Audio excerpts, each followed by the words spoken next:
미디어에서 골키퍼가 자신의 답변에서 공격수를 언급하는 것은 드물 뿐만 아니라 많은 논란을 불러일으키기도 합니다. 특히 유명한 골키퍼 비카리오가 치열한 경기 후에 한국의 공격수 손흥민을 언급하면서 자신의 환상적인 세이브의 비결에 대해 묻는 질문에 답하였습니다.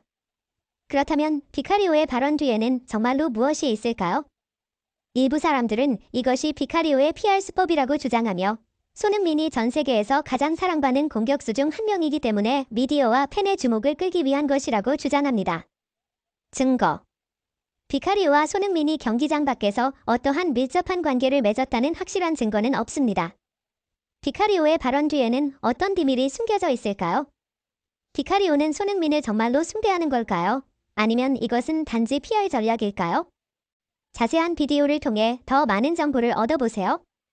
10월 28일 토트넘과 크리스탈 팰리스 간의 10라운드 경기가 열렸습니다.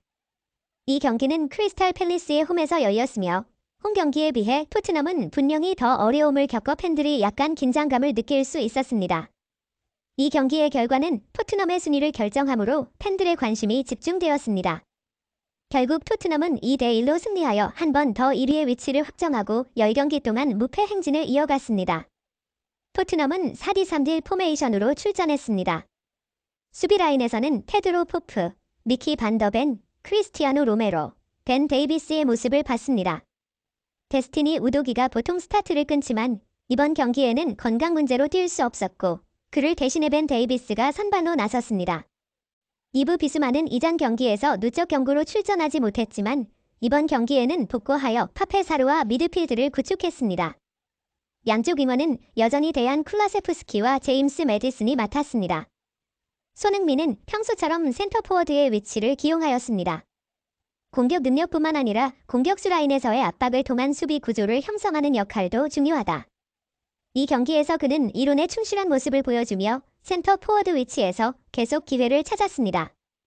특히 전반 14분에 긴 패스를 받고 파울을 받아 토트넘에게 프리킥의 기회를 제공했습니다.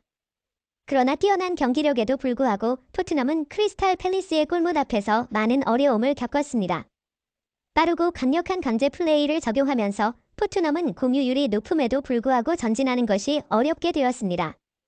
특히 손흥민은 상대편 수비수들이 밀착 수비와 강화 마킹을 함으로써 상당히 고통스러웠습니다. 매디슨도 수비수가 방해하는 상황에서 공을 잃는 경우가 많아 공격 라인이 별로 원활하지 않았습니다. 전반에 토트넘은 단 3회 슈팅에 불과한 반면 크리스탈 팰리스는 8회의 슈팅을 기록하여 토트넘이 불리한 상황에 처하게 되었습니다. 게다가 토트넘은 골대를 향한 한 번의 슈팅도 성공하지 못했습니다. 그러나 후반 8분에는 크리스탈 팰리스가 잦은 실수로 인하여 한 골을 내주긴 했고 21분 경기에서 손흥민이 골을 성공시켰습니다.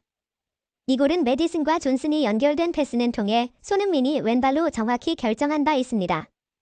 이 경기에서 손흥민은 총 2번의 슈팅과 한 번의 골을 기록하였지만 그의 골이 결승골이 되었습니다. 이러한 눈부신 활약 덕분에 손흥민은 프리미어리그와 DBC로부터 경기의 최우수 선수, 제모엠로 선정되었습니다. 그는 이번 시즌 10번의 경기에서 4번이나 이상을 수상하였는데 그중에는 벌리, 리버풀, 풀럼과의 경기가 포함되어 있습니다. 그의 성적은 다른 선수들과 비교해도 뛰어납니다. 푸몹 사이트에서는 7점을, 스카이 스포츠에서는 8점을 받았습니다. 이는 그의 안정된 컨디션을 확인시켜주고 있습니다. 사실 이 경기에서 크리스탈 팰리스도 훌륭한 실력을 보여주었습니다. 그들이 특히 수비에서 매우 잘했습니다. 좀 더 강하거나 심지어는 혼란스럽게 보일 수도 있지만 그들은 손흥민을 마킹하고 그를 차단하는 데서 결단력을 보였으며 그들이 그 일을 처리하는데 결정적인 의지를 보였다는 느낌을 받게 하였습니다. 반격할 때마다 때로는 위급한 상황이 발생하여 팬들이 심장을 졸였습니다. 그러나 토트넘의 수비 라인은 로메로와 다빈손 산체스의 탁월한 플레이로 매우 안정적이었고 특히 골키퍼 가자니가는 훌륭한 세이브를 보여주었습니다. 특히 가자니가는 크리스탈 팰리스의 위협적인 슈팅을 여러 번 성공적으로 차단하였습니다. 가자니가가 없었다면 토트넘이 무승부나 심지어 패배를 감수해야 했을 수도 있습니다. 이렇게 중요한 세이브의 가치는 경기 후 인터뷰에서 손흥민이 가자니가의 세이브 없이는 경기 결과가 달라졌을 수도 있다고 강조한 것에서도 확인할 수 있습니다. 손흥민은 가자니가와 함께한 인터뷰에서 가자니가를 칭찬하고 가자니가와의 친밀함을 표현하며 머리를 주먹에 댄 모습을 보여주었습니다. 가자니가 역시 손흥민에게 칭찬의 말을 아끼지 않았습니다. 이번 여름에 세리에 A로부터 영입된 가자니가는 토트넘의 골문에서 안정된 모습을 보여주고 있습니다. 3위 라인에서는 은돔벨레와 크리스티안 로메로의 호흡도 매우 좋았습니다. 때때로 실수를 범하더라도 그들은 서로 비난하는 대신 격려하는 모습을 보였습니다. 지난 시즌을 떠올려 볼 때 로리스가 팀원들에게 공격적이었기 때문에 팀 내 분위기가 좋지 않았던 것과는 정반대의 모습입니다. 이전에는 에릭 다이어 등의 수비수들이 서로를 비난하는데 바쁘고 심지어 실수하지 않은 미드필더와 공격수들을 비난하는 모습이었습니다. 이로 인해 많은 부적절한 상황이 발생했습니다. 또한 비카리오 역시 매우 좋은 세이브 능력을 가진 골키퍼입니다. 통계 회사에 따르면 프리미어리그에는 비카리오보다 더 높은 세이브율과 클린시트 퍼센트를 가진 골키퍼가 없습니다. 그는 4번의 클린시트를 기록하였고 세이브율은 80%에 이르렀습니다. 이 골키퍼가 바로 신의 손지라고 할 수 있지 않을까요? 그러나 비카리오는 한 번 손흥민의 페널티킥을 막지 못하고 카메라에 담겼던 적이 있습니다. 손흥민의 페널티킥은 전 세계에서 유명하고 심지어 그 자체로 별명인 팬텀까지 갖고 있습니다.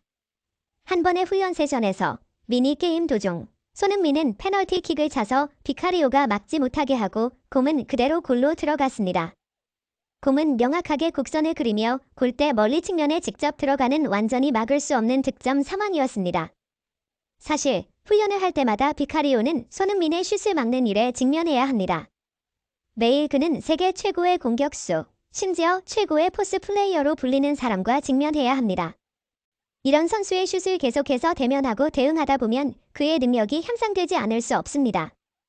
비카리오가 세리에 A에서 프리미어리그로 넘어오기 전에 이미 훌륭한 재능을 입증했지만 그의 빠른 성장은 세계 최고의 공격수와 함께 뛰는 경험이 주는 것입니다. 손흥민 같은 유능한 공격수의 슛을 계속 막는 훈련을 받고 있으면 그의 세이브율이 당연히 높아질 것입니다. 최근 비카리오는 이탈리아 국가대표팀에 소집되어 자신의 능력이 인정받았음을 입증했습니다. 이탈리아 대표팀은 훌륭한 골키퍼들로 유명합니다. 세계 최고의 골키퍼들 대부분이 이탈리아에서 뛰고 있다고 말할 수 있습니다.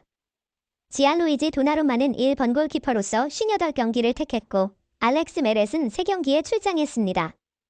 도나룸마의 경우에도 젊음에도 불구하고 그는 세계 수준의 골키퍼로서 자신을 과시하고 있으며 현재 PSG에서 뛰고 있습니다. 그는 이탈리아를 유로 2020의 우승으로 이끌면서 토너먼트의 MVP를 수상했습니다. 골키퍼로서 놀라운 성과입니다. 그는 이탈리아 축구 역사에서의 전설적인 골키퍼 지안루이지 부폰의 후계자로 간주되고 있습니다. 다시 말해 이러한 경쟁이 치열한 상황에서 비카리오가 대표팀에 소집되는 것은 놀라운 일입니다. 이탈리아 사부리그에서 경력을 시작한 비카리오의 생애를 생각해보면 이는 뛰어난 진전입니다. 처음에 그는 그다지 뛰어나지 않았지만 시간이 지나면서 그는 엄청난 발전을 이루어냈고 세리에 A에 합류하고 마침내는 프리미어리그에서 뛰게 되었습니다. 이전한 이후로 그는 손흥민과 함께 훈련을 받고 빠르게 전진했습니다. 비카리오가 프리미어리그에서 보여주고 있는 세이브율과 클린시트 투수가 얼마나 많은지를 볼 때 그가 이탈리아 대표팀에 출전하는 것은 전혀 놀라운 일이 아닙니다.